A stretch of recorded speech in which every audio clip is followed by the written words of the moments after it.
Hello and Merry Christmas. Me and Matt are back. How are you doing? I'm pretty good, sir. Merry Christmas. Merry Christmas to you too. I don't know who's going to listen to this episode because it's quite late and it's literally Christmas weekend. But fuck it. I love Muppets Christmas Carol, and it's way overdue that we cover this one. So yeah, even if it's last minute, you could listen to it next Christmas if not. There is that. Yeah. It is genuinely my favourite version of Scrooge. I am glad you said that. I 100% agree. This is my, which is a weird thing to say, isn't it? It really is. On the surface of it, saying the Muppets version for me is the definitive Christmas Carol. It's such a weird thing to say, but I kind of feel like everyone that's seen it probably agrees. The thing about it is that it's one of the most adapted stories. Yeah, ever. It is. Yeah. I mean, there is I think there must be well over 200 or so versions of this. I would have thought so. And there's pretty much a new version every year, so there's probably way more than that by now. Yeah, but big versions, yeah. And there's a couple of standards that I always kind of catch. The Alistair Sim version or the Albert Finney version. Sure. Or, there's some that you sort of are almost you would say definitive, and I'm sure are for a lot of people. But this certain generations for sure.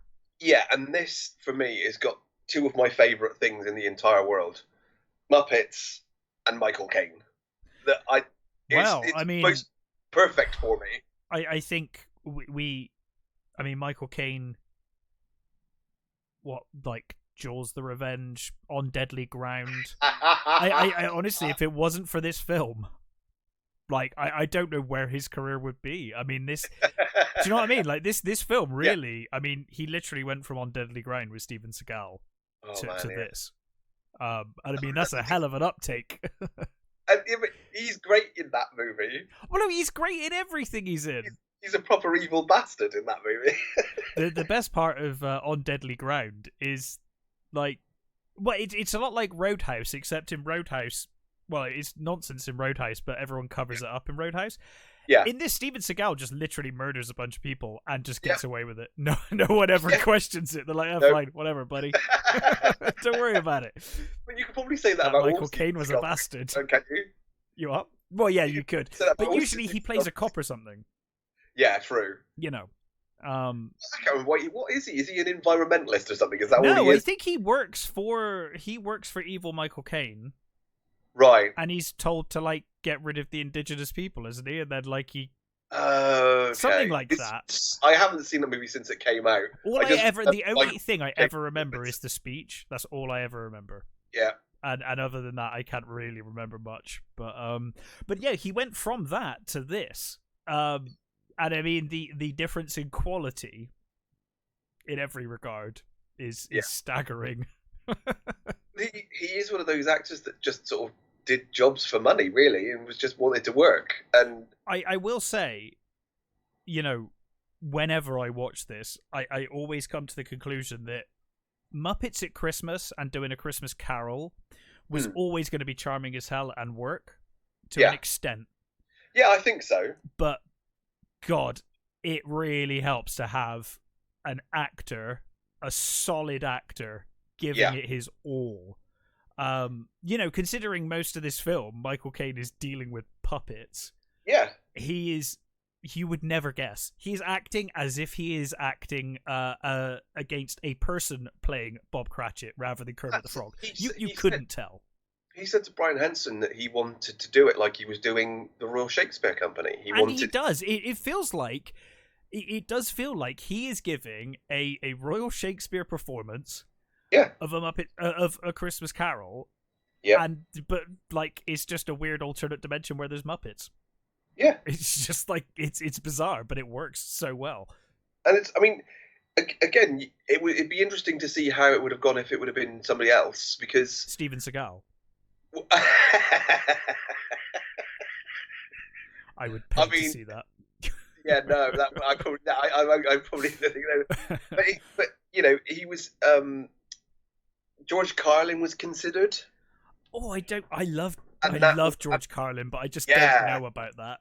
That would have been an interesting one because it would probably, I think, more jokey in tone. Oh, and yeah, I would have thought so. Not so serious, and I don't know how well it would have gone. But also, favourite of the show, and now I'm going to completely forget his bloody name. Oh, for fuck's sake. Was in The Omen and Tron and oh, come on. Passed away this year. Yes. I've forgotten his name. Yes, how is that? That's so bad. That's terrible. That's really bad. And he's been in about 5 films we've done this year as well. Yeah, that's why I said he's a favourite of the show. Neither of us can remember. I can see him. The name escapes me. It'll come back to me in a minute. Yeah. I mean, I think it would have been, again, how different would it have been if we'd have got those actors? Yeah. I mean, I'm sure it would have worked, but just not to this extent. And it's genuinely one of Michael Caine's best performances. I really think it is, yeah. And again, he's like, that just sounds mad. It's a Muppet movie, for fuck's sake. Why is, Well, it's all the more impressive considering he's acting opposite Muppets the entire time. Yeah. I think a lesser actor would have hammed it right up. And David Warner, for fuck's sake. Well done. And I did that without looking it up as well. Well, that's good. the brain eventually. Yeah, I knew it was in there somewhere. Just. But that's one of the great things about this movie is not only does it take he take it seriously, but it also directly quotes the book. It's very few, like reasonably close to the book. Yeah, like, in terms of the overall story. Take the actual literal words from the story. Yeah, it's just you've got Gonzo reading it. Yeah, which works so well. It's fantastic. They picked Gonzo because they thought he would be the least likely Muppet to be Charles Dickens. Yeah, plus he does look best in a top hat. He does look amazing in a top hat. Yeah. So, I mean, when did you first see this? How did you first see this? I went to the cinema to see it. So did I. So that's a cinema viewing for both of us to kick this one off. Yeah. And then very quickly, I guess the next year, had it on VHS, and pretty much well, it won't be this year. I doubt I'll watch it again tomorrow, because that's Christmas Eve. But a staple every Christmas Eve ever since, what is it, 94, whenever this came out? 92. Yeah, 92. So it is, for me, alongside a couple of other movies, the definitive Christmas Eve movie as well. Yeah. And the One More Sleep Till Christmas song is always I always think of that on Christmas Eve. Sticks in your head, doesn't it? And it does. You find yourself singing it along all day. yeah, exactly. Well, and again, what wonderful, songs written by Paul Williams' lyrics and Miles Goodman for the actual composer. Yeah. And I think every song is brilliant. It is. I will say, controversially, although I think the film is better for having it in, I think the weakest song is the one they cut. In terms of the performance of the song, not necessarily the lyrics. I think... I mean, we can talk about it when we get to it if you'd rather. But... Yeah, when I was younger, of course I didn't realise, because No. The song wasn't really released until much later, but, I didn't see it. But you can definitely see why they cut it. But it is really important to the narrative. As an adult, it kills me that they cut that song. I agree. Because of the meaning of it, if nothing else. I just think makes Rizzo's reaction way more... But it's really weird. We'll talk about it in a bit, because it is really weird. Rizzo's reaction in the theatrical cut is bizarre. Yeah. Because he just starts crying, and it's like, why are you crying? Nothing really happened. It's like, okay, it's sad because she's going away, but when you actually get the impact of the song, it's like, oh, that's why he's crying. That makes much more sense. Yeah. So we open, and of course, Jim Henson died 1990. Yes. And this film opens with a dedication to Jim Henson. And now I forget the other guy's name, but he was the somebody Hunt. Mm-hmm. He was the puppeteer behind Scooter. Yes, yeah. So we open on. I love the the soundstage that they filmed this Yeah. on. It's It's gorgeous. The sets in this are amazing. I imagine Michael Caine must have had many times where he nearly hit the deck because he was on the tiniest of boards wandering around some of those Yeah, pits. yeah, yeah. Because they dug it out and had them obviously in the built up the stage so that he was above them, and he really does tower above. As everything. He should, and it works Exactly. really well. But we open on this wonderful rooftop shot.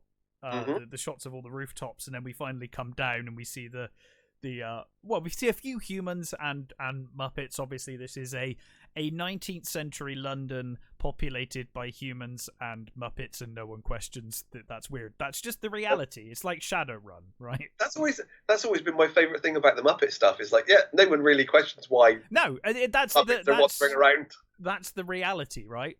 Yeah, that's just this reality. This is what happened. I like to think it's like Shadowrun, and one day Muppets just appeared everywhere, all over the world. And everyone's like, "Oh, okay, I guess that's it now. This is just how we live now." Yeah, that's it. This is life now. Fine. So we are introduced to Charles Dickens, played by Gonzo. Yeah, and definitely is my favourite Muppet. I love Gonzo. I think it's Animals a close second. I love Beaker. Oh, Beaker is great. But it would be between the two. But for me, Gonzo's always been my favourite. Oh, and actually, I mean, Statler and Waldorf as well.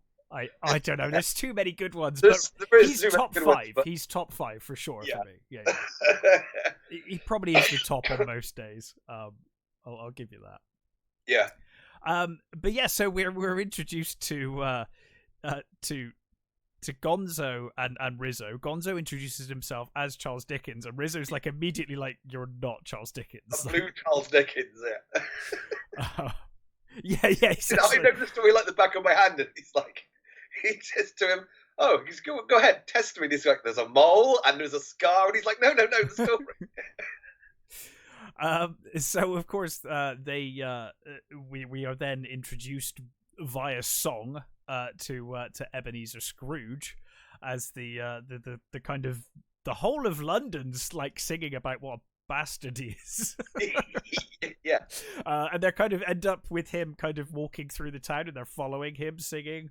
And then we get that great moment when he hits the front door and turns around, and they all just scatter. Yeah. Oh, fuck. So of course they head. Of course we get the first humbug of the. And you also get the first appearance. He appears a couple of times. I think they've made him a shopkeeper in this of Sprocket. Yes. When he first appears in the window, and another one of those Muppets. I love Sprocket. The Fraggles. That is such a great puppet. The dog Sprocket. Yeah, I think you see him later on. I think when he's collecting all the food and things, and he hands him money, so he's a shopkeeper, isn't he? Either a shopkeeper or he just gives him the money to go and buy stuff, doesn't he?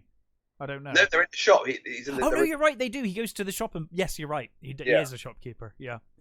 But anyway, it's freezing cold, and Gonzo and Rizzo are outside. Rizzo gets the first of a couple of meetings of the little rabbit child who keeps appearing. Yes, the poor little rabbit child who obviously in the end does pretty well for himself. But it's freezing outside, and Scrooge enters his business, his place of business. And Gonzo and Rizzo were stuck outside, so Gonzo uses Rizzo to clean the window because it's frosted. Thank you for making me a part of this. Thank you for making me a part of this. It's the fourth wall breaking as well a lot of the time that makes this, because they're breaking the fourth wall within the fourth wall. It's like a fourth wallception. I'm not sure where the wall is anymore. They're basically the Greek chorus, aren't they? They're sort of yes showing you what's going on and telling you how things are. It's brilliant. Reacting to it. It's just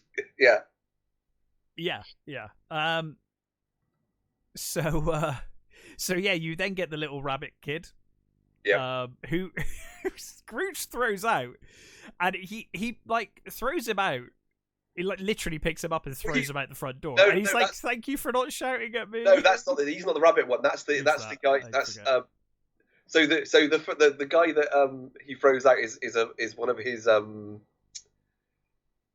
tenants who can't make. Oh yes, sorry. Of course it is. Yeah. And we don't quite get to the rabbit one yet. No, he's doing these carol singing. Yeah, isn't he? and I do love the line. Thank you for not shouting at me. It's the little lines in this. As he's flung from the door, he literally just grabs him and just takes him out, and it's because he can't afford to pay his bills. And then I think we get the bookkeeper is asking for the heating to be on. Yeah. And like, it's really cold. We need the heating on. Yes. He's like, it's one of my favourite reactions when he says, the heat wave. Yeah, and he says, "How would the bookkeepers like to be suddenly unemployed and heat wave?" And of course they rely on Kermit, Bob Cratchit. To like, he's the one that they always go to try and get anything done. So it's always on Bob's shoulders that he has to be the one to talk to Scrooge, because you get the impression that no one has any luck with Scrooge, but Bob probably has more luck than anyone else. So they're always like, "Bob, you do it. You speak to him." So we then meet his nephew, Scrooge's nephew, who turns up. Fred. Yes, Fred, who comes in to invite him to Christmas dinner. But at the same time, we've got Honeydew and Beaker come in. Yeah, he's got the reef, hasn't he? He puts the reef. He's got the reef thing in. Yeah, because Scrooge is immediately like, humbug. Yeah, And I love the when he says about why ever did you get married? And he says, because I love them, because that's even more worse than Christmas. yeah. He's like, that's the only thing sillier than Christmas is love. Yeah. But yeah, so then we've got the two gentlemen played by Honeydew and Beaker. They're here to collect money for homeless. The homeless, right? The homeless, the poor, the needy. Yeah, and of course, he immediately, his nephew Fred's like, "Here's mine," and I love it. He's got loads of money. You should really get some out of him. And he's like, off he goes and leaves them to it. And then there's that really long pause where they're just stood in front of him. They're like, and he's just fighting away. And they're going, and of course, this is the line that will come to haunt Scrooge as the film goes on, where he tells them that, he says, "Well, look, I pay money for the poor houses and the prisons. The poor should go there." And they say, "Well, we're trying to, a lot of them may die of cold." No, he says most of them would rather die than than go to prison. Not unreasonable. Yeah, and he says the poor should die and decrease the surplus population. Yeah, it was like, wow. Which will come back to haunt him. In a bit. So he kicks them out, and then he picks up the wreath, and then you hear the rabbit carol outside singer. This rabbit is the cutest goddamn Muppet. Little rabbit. And he opens the door to him, and he's like, "What do you want?" He goes, "Penny for the song, sir." And he's like, and then what I love is he shuts the door on him, and then he grabs the wreath, and he's like ripping up, and he opens the door, and the little rabbit is walking away. He looks really thankful, doesn't he? For a moment. The door's open, and he thinks he's actually going to come and give me something, and he throws the wreath at him. And of course, he slams the door. Only to be approached by a very nervous Bob once again. Yeah. As the bookkeeper's... Well, he's like, "It's Christmas Day tomorrow." And Scrooge is like, "Well, okay, we won't open at 8, we'll open at 8:30. Yeah. Kermit's like, Bob's like, "Well... It's customary to have the whole, more time off than that." He goes, "How much time?" It's like, the whole day? But like, the whole day? But I love the rats agree with Bob. And then as soon as he's like, the whole day, they're like, "Oh, that was the frog's idea. What a stupid idea." The frog's idea.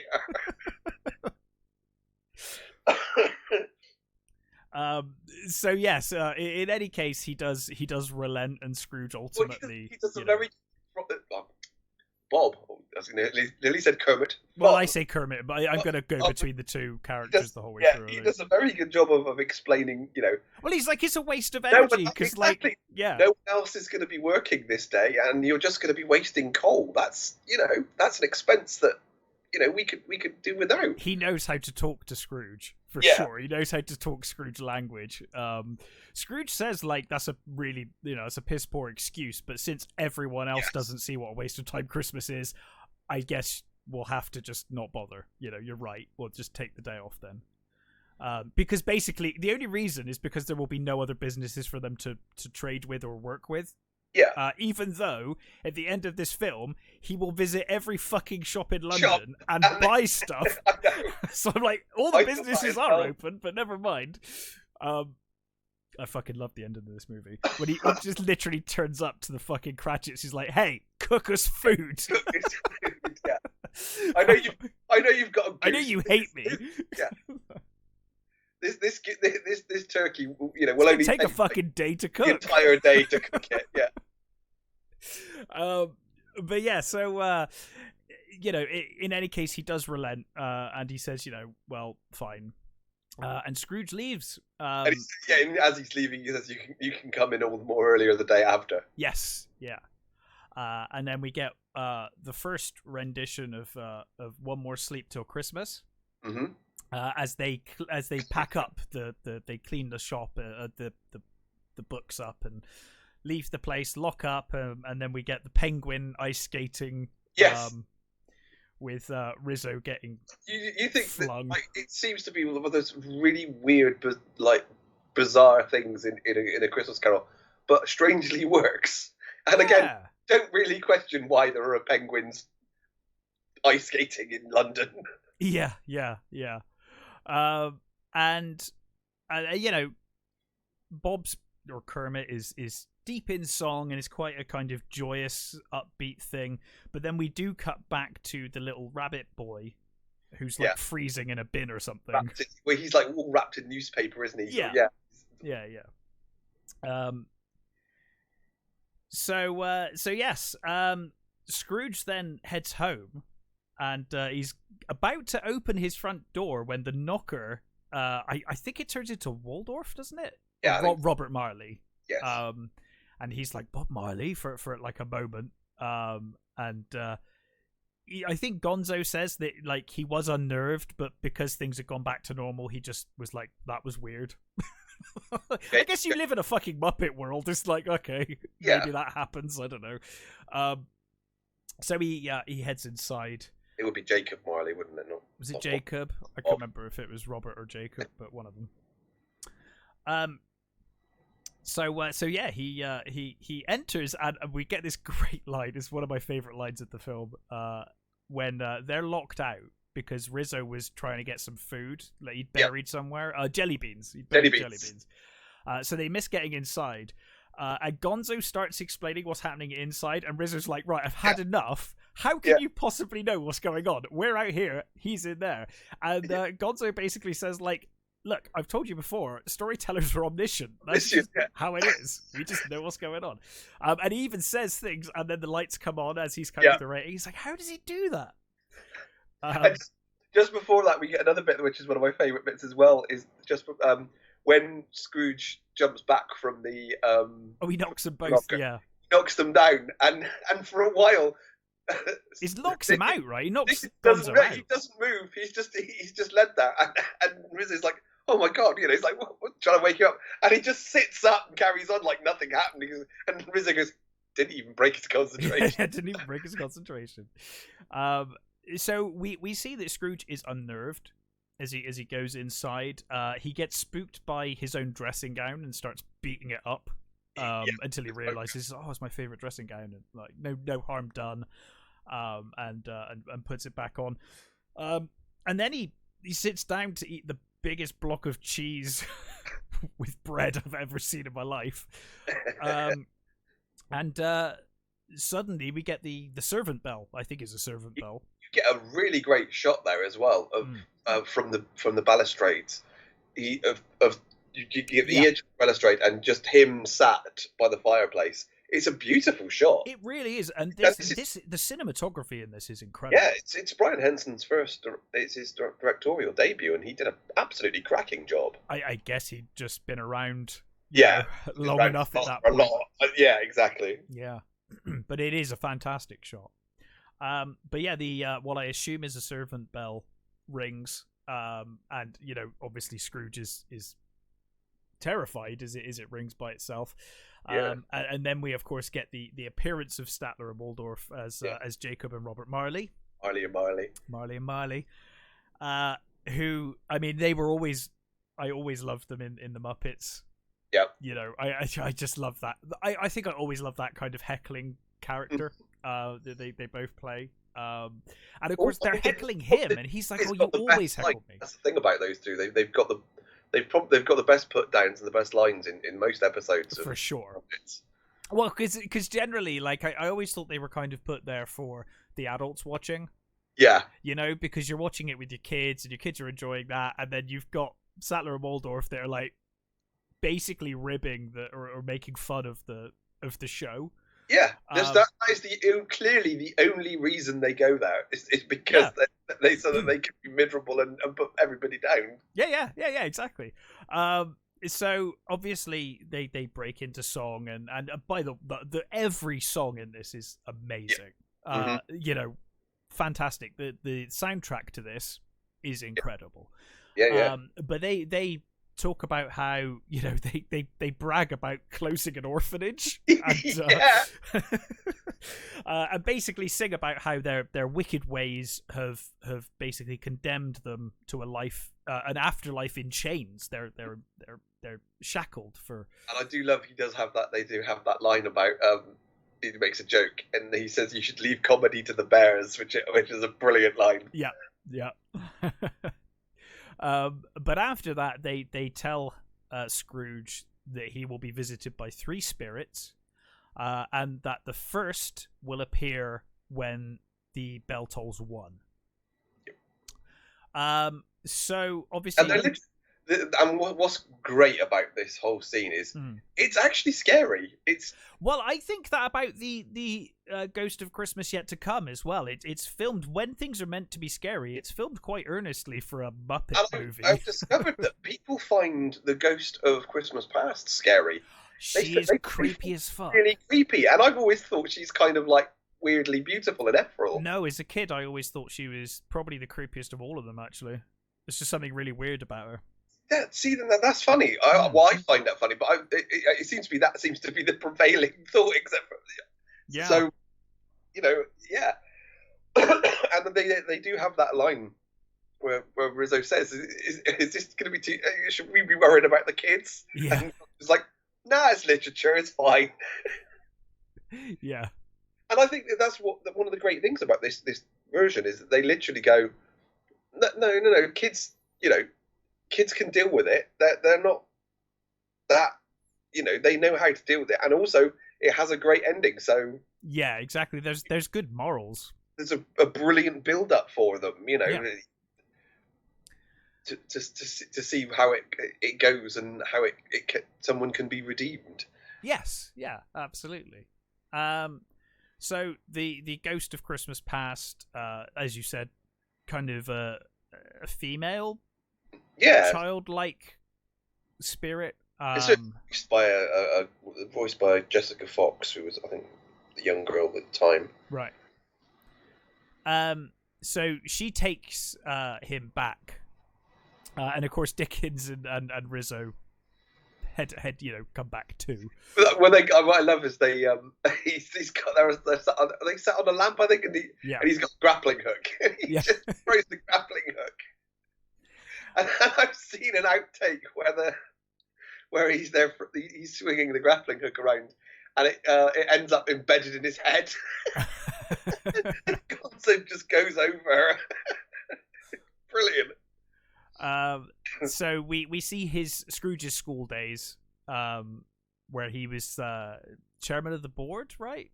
Yeah. And he's obviously under Fozziwig, No. America. Well, first of all, you get the school thing with the big with bird Sam. thing. Sam, yeah, that's it. Sam Can the never remember American his bloody name. Yeah. Yeah, Sam the American Eagle.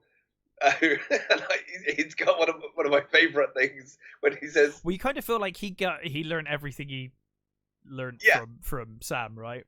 Yeah, and there's a kind of brilliant formed line him in his early says, years.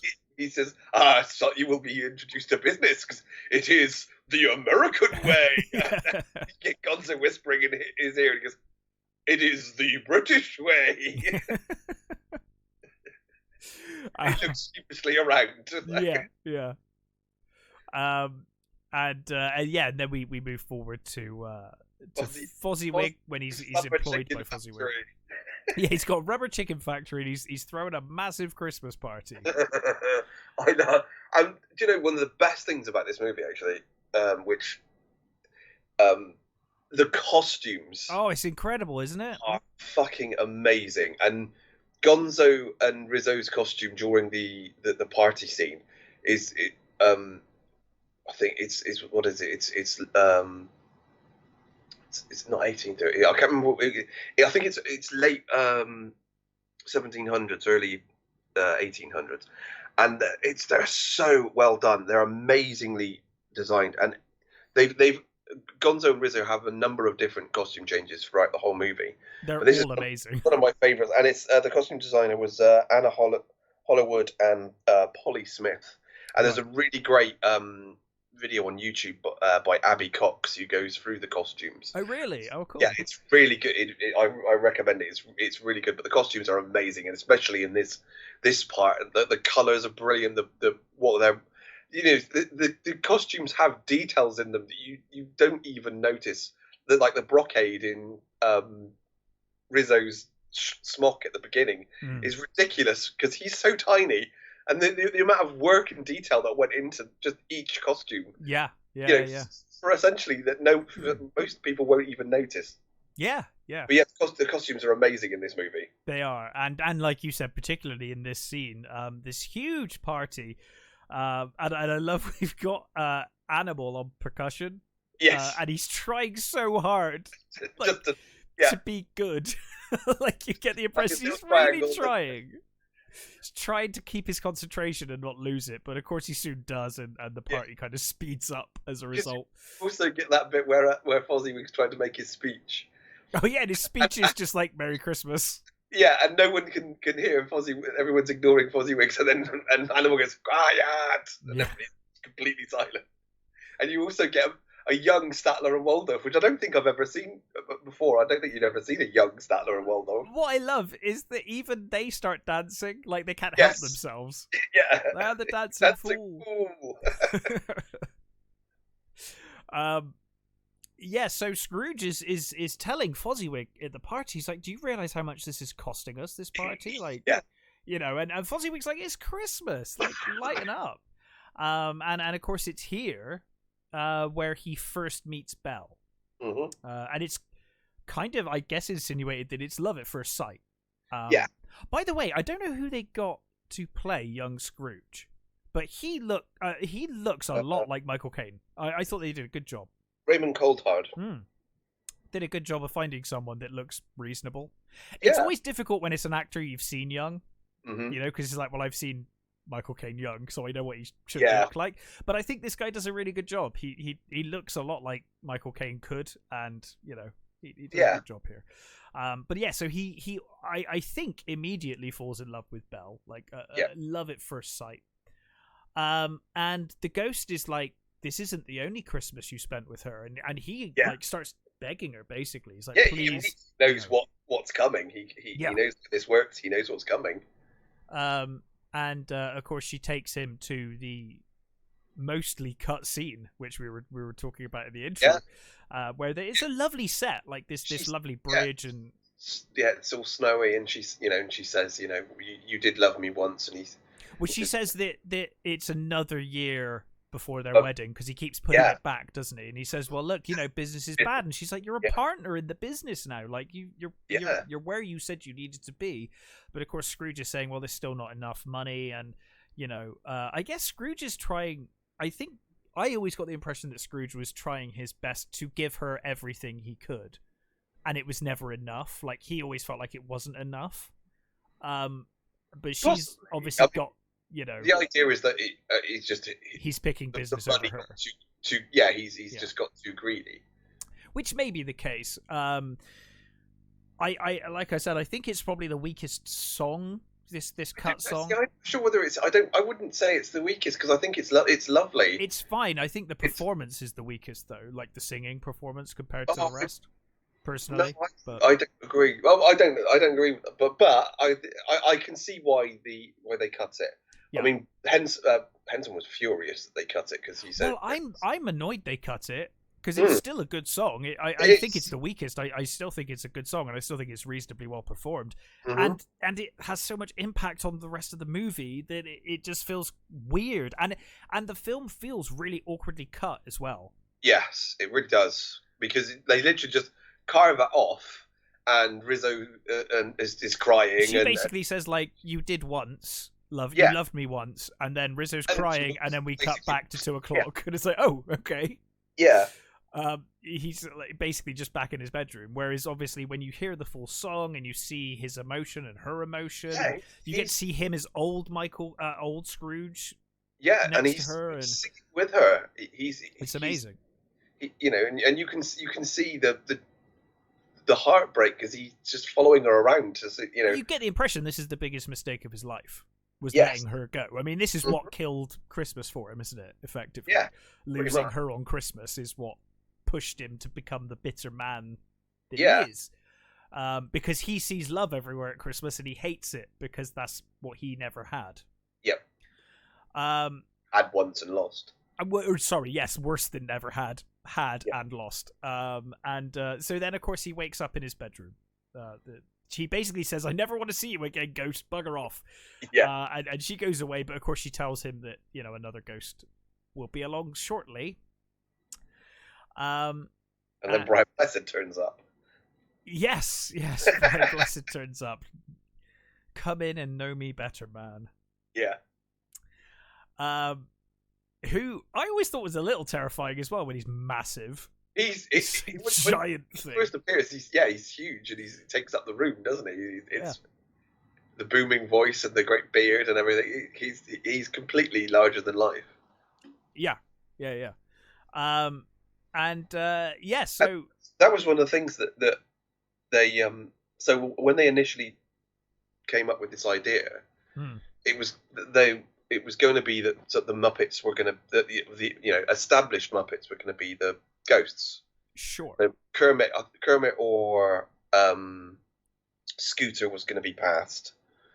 Miss Piggy, I think, was going to be present, and Gonzo was going to be. Oh, that would have been way too jokey. Well, I think the idea was that Gonzo would have been the only reason why you knew it was Gonzo was nose. Because his nose was going to peek out of the hood. Which I thought I'd like to have seen that design. I'd like to see the design. I feel like casting those characters in those roles undercuts the seriousness of the scenes, though. Yeah, if you know what I mean. Like Miss Piggy is present would just be like, oh really? I think when they decided that Gonzo was going to be Dickens, I think they thought, no, I think we should make specific puppets for those roles. Absolutely, and I think. Having Kermit and Miss Piggy playing the Cratchits is perfect. Yes. That's amazing casting. Yeah, it is. And that would have been really weird. I would like to see that design. Though. Robin is Tiny Tim is perfect. Yes. Yeah, absolutely. So he basically shrinks down, doesn't he? As he sort of, starts his song. He repeats lines and I like the, Oh yeah, of course, because he's only in the present. He says you're a little forgetful, aren't you? Spirit? He's not a large forgetful spirit. Yeah, and this is the first time. At this point, it's the first time in the film where we've seen Scrooge kind of happy. Yes, because almost immediately he's laughing at the Ghost of Christmas Present, and I think you do get a smile out of him when he sees Belle. He sees Belle and he sees the Fozziwigs. But here he's like laughing and he's like, he's a lot kinder to the Ghost of Christmas Present than he's been to anyone up to this point, and Yeah. whether that's just because he's thankful that he's left the horrible Belle memory, I don't know. But of course, the Ghost of Christmas Present takes him out to the street. And we see it's Christmas Day. He it's weird because he goes to Christmas Present, but he shows him the future. But it's fine. Yeah, I thought that was weird, but I guess it's present in the context of the next couple of days, it's as opposed to I guess it's just it's the almost present future, immediate future versus distant. Yeah. So it's Christmas Day and everyone's happy, and he takes Scrooge to visit Fred's house. After and you get that moment where even Scrooge starts dancing with the Ghost of Christmas Present, and he's having a good time now. He's actually enjoying this moment. Yeah. But then of course he's taken to Fred's house, and we see Miss Piggy making a very meager meal, as Scrooge calls it, and they're waiting for Bob and Tiny Tim to come home. And first, hang on, you've got the Fred bit with the charades. Oh, is that before this? Yes, I think so. Okay, I thought that was after this, but yeah, okay, that's fine. Is it not? I'm not. It could be. I honestly, I think you may be right. Fred, he gets the charades. You may well be right. For some reason in my head, I thought it was the other way around. But yeah, you're probably right. So yeah, they go to Fred's house, and of course he's delighted. Scrooge is like, "Oh, Fred, yeah, because he likes Fred. You think deep down he does like Fred. Yeah, he is his only living relative after all. Yes, yeah, and the only person that probably gives a shit about him, really. Exactly, yeah. The only person who keeps trying. Cares. So yeah, he goes to Fred's house, and Fred's playing charades with his family, and Scrooge is excited, and he tries to join in. Obviously, he's invisible to everyone, so they don't see him. Because he says a dog, and then his wife says dog, and he's like, I said it first. Yeah. But of course, they can't see him or hear him. But he's kind of mortified when it turns out that the stingy, horrible person that he's talking about. An unwanted creature. Yeah, an unwanted creature that dwells in the city. And isn't a rat or a mouse or a dog or a horse. Yeah. Or a cockroach, isn't it? Yes, yeah, or plant or mineral. And so, he's kind of mortified to discover that Fred's talking about Scrooge, and Scrooge is that horrible person. In my brain, whenever they're playing charades, whenever I see a version of that, playing charades, my brain always goes to the SS Minnow. Yeah. From Scrooge. We did. We covered Scrooge last year. Yeah, we did. Covered last year. That's a great movie as well. A much more adult take on the Christmas story. Yeah. So then obviously he's taken to Bob Cratchit's house, and I guess again, like he kind of goes through this film quite often, kind of thankful to be away from a bad situation and thinking that he's going to a better one, but it's kind of heartbreak after heartbreak after heartbreak. So he goes to Bob's house and he's excited, and we see Miss Piggy, like I said, making what Scrooge will describe as a meager meal with her daughters there, and they're waiting. Sorry. But much appreciated, as the spirit says. Yes. But they're waiting for Bob Cratchit and Tiny Tim to come home. And Bettina. Oh yeah, and she gets the names mixed up, and then she's like, "Oh, whatever." Yeah, whatever. And I love this shot where we get them coming home and they're singing the song, and it's just a spinning ground. The ground is just spinning on it's like a big spinning. It's like, I guess it was just a big cylinder. Yeah. That they're spinning, so it looks like they're walking over the hill. It's an amazingly well done shot. Even when you kind of look at the ground and you realize how they've done it, it's really effective. Yeah, it doesn't matter. Of course not. In many ways, I think a lot of that just adds to the charm and magic of this film. Yeah. The set design and the things they did to kind of trick you into the looking like things are happening. Yeah. Is incredible. So obviously Tiny Tim is just Robin the Frog. acting his heart out, being adorable, being absolutely adorable and consumptive. Well, I mean, obviously, the intent is that you should be upset when Tiny Tim dies, but it really does hit you in this because he's really cute. Yeah, he's adorable, and he's probably hobbly, and he's coughing, and he gets excited about the crap meal, and then he starts coughing, and Miss Piggy or Mrs. Cratchit's like, "Oh, sit down! You got too excited. Sit down." And you get that bit where Rizzo falls on the goose through the chimney. Yeah, and Gonzo's like, "You have all the fun." Yeah. That's one of my favourite things about Gonzo is that he just loves like falling and breaking things and just being it's just his thing. He is the daredevil, isn't he? Yeah. Yeah, even his Dickens, he can't resist. No, because there's a few times where you feel like he ends up standing in front of the windows on purpose. On purpose, yeah. He's doing it to get flung out of the windows. Yeah. So Scrooge is looking in through the window, and he remarks that Tiny Tim is a remarkable boy. Yeah. And they go inside, and we see that Bob, despite Scrooge being such an asshole, Bob does give thanks to him for basically providing the meal. Yeah. Obviously, Mrs. Cratchit is like. She starts slagging off. She's like, "Well, I guess as it's Christmas, and she says like a bunch of things, even though he's stingy and all of this. And then she's like, and odious and badly dressed, and the daughter's like, oh. It's like the most scandalous thing she says, because she says a load of way worse things. And then ends with the badly dressed, and that's what shocks them. Which is pure Miss Piggy, isn't it? That's a Miss Piggy thing. Oh, absolutely. And just as it looks like it's going to escalate even more, little Tiny Tim says, "Mr. Scrooge," and they toast it.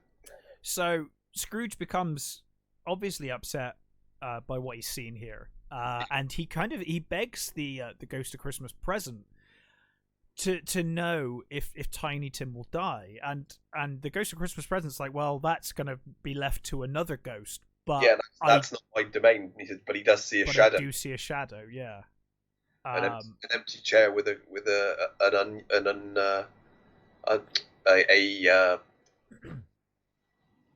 unused crutch or whatever. Yeah, something like that. And of course, the Ghost of Christmas Present is now greying. Yeah, it's starting to grey. And we then see them heading towards the graveyard when Scrooge comments, are you getting old? Yeah. And the ghost says, my time's almost up, but it's time for the ghost of Christmas yet to come. And he fades away, saying, doesn't he say like know him better? No, the ghost of Christmas yet to come better. As he fades away, laughing as he does. And then we get that ominous fog rolling in. It becomes like a Tim Burton movie now. Yeah, it really does. Like a moment. Yes. And we see this, cloaked giant, almost like if Tim Burton did a ring wraith. I guess that's kind of what it is. Yeah, Tim Burton's ring wraith. Yeah. Great. And I love the fact that Rizzo and Gonzo are like, This is getting too scary. Yeah, you're on your own, folks. Yeah, they bugger off. We'll come back when this is over. Yeah.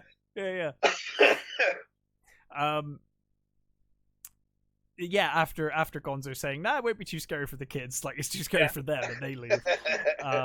But the ghost takes Scrooge into the future, and he witnesses a bunch of businessmen discussing the death of someone. Yes. And they'll only attend the funeral if lunch is provided. And I always got the impression that Scrooge knows goddamn well who they're talking about. Oh yeah, he's kind of like, who is this poor person they're talking? He clearly knows who it is. He's just absolutely hoping that it's not. And I think this is where you get some of the most hideous, scary puppets in this scene. They are all horrible puppets. Yeah. And old Joe, the spider, He's creepy as fuck. He's gross, and he's like touching up the women down there and stuff. It's what have you got for old Joe? It's like, I don't want to be anywhere near this dude. Yeah, and he's basically, isn't he like he's the Undertaker, and he's just basically trading in like the other ones. One of them's a vulture, the guy who's got the mother of pearl earrings, I think it is. Cufflings? Is it cufflings? Yeah, mother of pearl cufflings. Literally a vulture. And they're talking about how cheap his bedding is because one of them tries to sell his bedding and bed robes and all of that stuff. And then one gives the final one hands over the bed sheets, and Joe says it's still warm. It's like the only warmth he ever had. Yeah. And they then obviously head to Bob's house, and we obviously. His fears are confirmed as Scrooge sees that they're Miss Piggy's crying, isn't she? As she's making the food. She's stirring the food. And I think is it Peter that says like, oh, his walks are taking longer because they're waiting for Bob to come home. He said like it's taking longer these last couple of days. And Belinda and Bettina notice the mother crying, and she says, no, it's fine. It's just the food. Just make just. A bit of stuff in my eyes is fine. I'm not crying. Yeah. And again, it's like they're puppets, but the emotion that comes from these felt characters is just absolutely gorgeous. Yeah, like genuinely believe in their grief. I certainly do, and I think most people do as well. And especially when they're talking about this is these are Muppets, but it's literally fucking Kermit the Frog talking about where he's buried his son. Yes. It's like, we buried him on the hill because he could see the ducks, and he always like looking at the ducks. And it's like, fucking hell. It should not be this emotional. Yeah. But yeah, so Tiny Tim is dead, and Scrooge is heartbroken. Yeah. At this. Absolutely heartbroken. But the ghost takes him back to the cemetery. Yeah. And points at a man's grave. And of course Scrooge knows who the fuck it is. But, he's that's one of the great things about that spirit as well, is he doesn't say a word. He's so much more creepy for not speaking. Yeah. It's way more impactful. Yeah, all he does is point. Yeah. I forgot to say, actually, when he first meets the Ghost of Christmas Yet to Come, Scrooge does say, like, I fear you more than any other ghost. Yeah. But he's taking on the lessons that he's learned from the other two ghosts, and he says, like, I'll look at my future with a thankful heart. And, he tries to. Yeah, they've shown me I've learned so much already. Yeah. I'm already a changed person. So he questions in vain whose grave it is. Of course he knows, and eventually he wipes the snow cover from the gravestone and reveals his name, and he tearfully turns back to the ghost and he says, you wouldn't have shown me this if I couldn't change. Like, there'd be no point in you showing me this if this was unavoidable. I genuinely I've changed. I'm a different person than I was a couple of hours ago. I've seen things, and it's changed my life. And he kind of vows to change his ways. And I think this is a wonderful shot where he's crying into the ghost's robes and then falls with his own robes into bed. Yes. It's such a wonderful shot. It is a great shot. There's another great shot, actually, which I didn't mention earlier on, when before the ghost, I think it's before the second ghost turns up. And it's just a close-up of Michael Caine's face. And there's like, I think the clock strikes, and one of his eyes opens and looks around, and you can see the other eye is just slightly open. All you can see is white, and it's a really great shot of it's fantastic. Michael Caine reacting. It's great. Yeah. So he wakes up, and Gonzo has returned. Yes, of course. We're back. And of course he's thankful to be alive. And he opens the window and looks down to that rabbit, the little rabbit in the street, and he asks him what day it is, and he says it's Christmas Day, and he's like, there's still time. realizes there's still time, and he's kind of dancing around his bedroom, and he's like, oh, I feel light as a feather, and he realizes he needs to change his ways. So he says he'll give the kid 5 shillings. Well, he says 1 shilling, then he says, 5 shillings. 5 shillings, And he throws him a bag of money to go and buy that prize turkey. Like, as I said before, for some reason everything's open on Christmas Day, right? Yeah. Because he buys all of these presents for the whole everyone he knows. Pretty much everyone, yeah. On Christmas morning.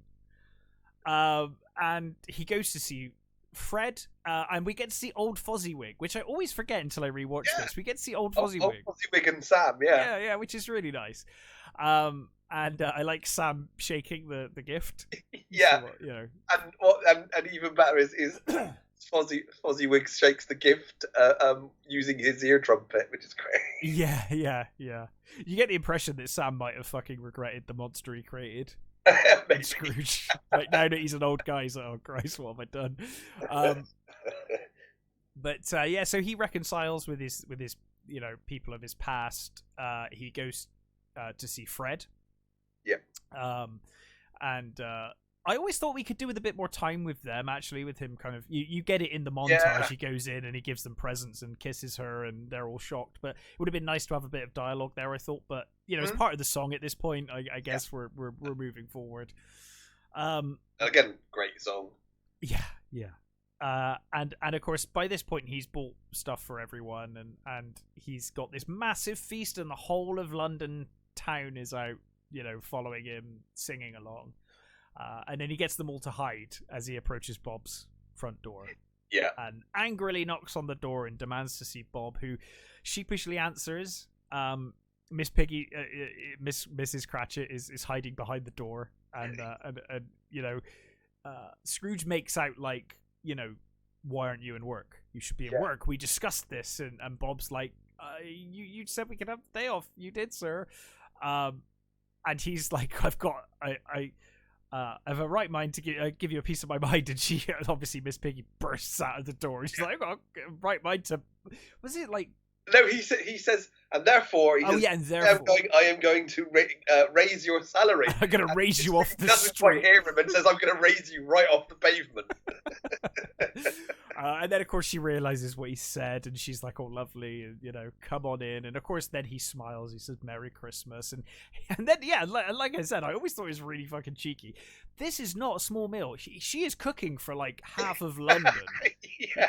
This fucker just turned up and went, hey, cook for London, please. Because it's like, it's not even going to fit in the oven. I got a Muppet-size oven. That's like a big for a human-sized turkey. And one of the weird things about this scene as well, where they're all around the table and stuff. Did you you must have noticed, because I always did. Clara's not there. No. You've got not Clara. His ex. Yeah, it's Clara, isn't it? Is it Clara? It's basically. Fred's there, but she isn't, and apparently Brian. She is in the scene prior, though, isn't she? She's when they go to the house. And apparently Henson was asked by so many people, what happened to her? Did she disappear? Why isn't she in the end scene? She died instead. Exactly. A lot of people have come up with like really weird, sinister things. Right. It's simply that the actress wasn't available for that scene, so she just didn't. And there's a lot of characters in that scene, so it's fine. You could assume she's just in the toilet or something. I don't know. Yeah, or she's just hidden behind the mass of Muppets, basically. Yeah. So she obviously does cook this meal, and God knows how long it takes her. But we see, we kind of end with Scrooge at the head of the table, surrounded by basically friends. He gives the money to the charity people as well. I forgot about that. Yeah, they give him, and the first act of kindness to him, he gives. Beaker gives him his scarf. Oh yeah, which is tiny, but it's really cute. Because it's a Beaker-sized scarf that Michael Caine has to then put on. I'll tell you what. If I was Michael Caine and I took something from set, it would be that scarf. Yeah, that's the thing I'm keeping is this scarf. But yeah, so obviously it ends nicely, and we have the song finally. When Love Is Found and like It Feels Yeah. Like Christmas is kind of like a dual song to end. And of course, Rizzo says about, Tiny Tim doesn't die, and He's like, and Tiny Tim, who second, didn't die. yes, Scrooge was a second father too. Yeah. And yeah, and that's Muppets Christmas Carol basically. Obviously, it's a reasonably faithful. If you ignore the Muppets, it's a reasonably faithful telling of a Christmas Carol. To be honest, Completely. It's got it. As I said before, it literally uses the very words of the book. And as you said, that's kind of rare. Yeah, and all the spirits are right. Of the other than the little the little funny bits with Gonzo and Rizzo, like the lamp, not the rat. Yeah. And then he pushes him in the water. There's so many like jokes and puns and things throughout this that we've not covered. Genuinely funny and brilliant, is. But so well balanced. It's one of the most genuinely beautifully balanced between horror and comedy. Yeah. It's and as we said, mostly due to how Kane plays it. He plays it so straight that everything, his parts and the actual story is taken seriously. Where and it's only the silly bits are really in the peripheral. Yes. Yeah. Absolutely. And it was the start of their doing the literary adaptions.